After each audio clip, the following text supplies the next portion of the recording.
Hello, I'm Jim Pierce, one of your selectmen. This is the second in a series of 5 presentations under the title Sandwich by the Numbers. Again, I'm going to try and stick strictly to the numbers, not offer opinions, not propose solutions. Just here is the data. The idea is to get us to a point where we have a common understanding of where we are. Written versions of these presentations will be appearing in the Enterprise. They'll be posted on sandwichschoolnews.com along with links to the sources of the various bits of data used. And this second presentation is about local government efficiency. Efficiency in the dictionary is defined as the useful input you get out of a system divided by the input that you had to put in to get that output.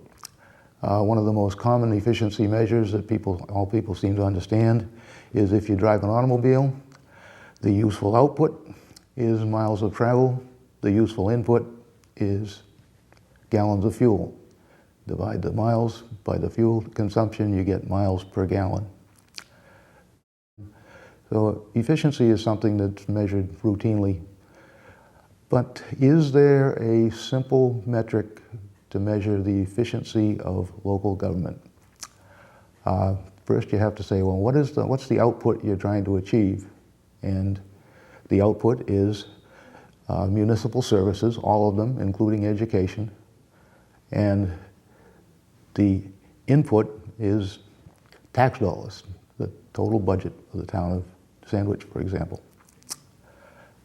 Now, to be useful for comparative purposes anyway, a metric has to be based on a self-consistent set of data.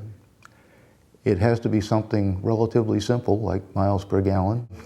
I spent quite a bit of time searching around to try and find something that would serve as a metric for local government efficiency. Eventually it came down to probably the simplest one, which is the number of dollars spent on local government divided by the population that you're trying to serve.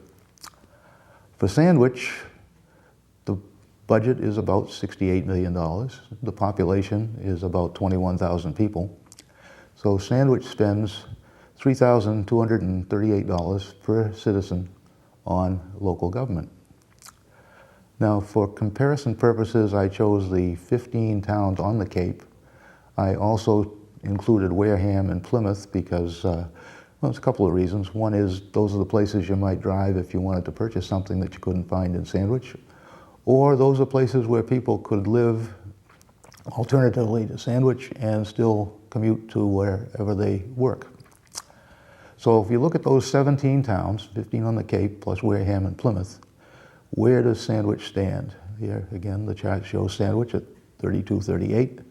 Wareham spends the least at $2,800 per citizen.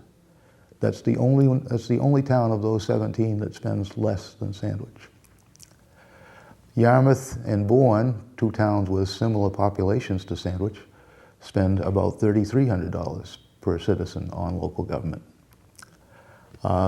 Now, it can't be strictly population related, and it doesn't correlate if you look at all the numbers. The number table is available through sandwichschoolnews.com.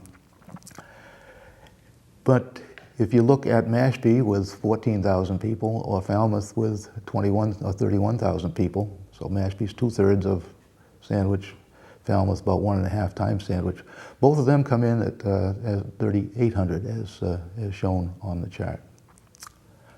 And topping the list is Provincetown at 10,000. So again, there are the numbers. If you're curious enough, you can go and look at the entire data table. The source of the data is the Massachusetts Department of Revenue. They have an at-a-glance report that is specifically there to compare towns. And that's where I'm going to leave it for part 2.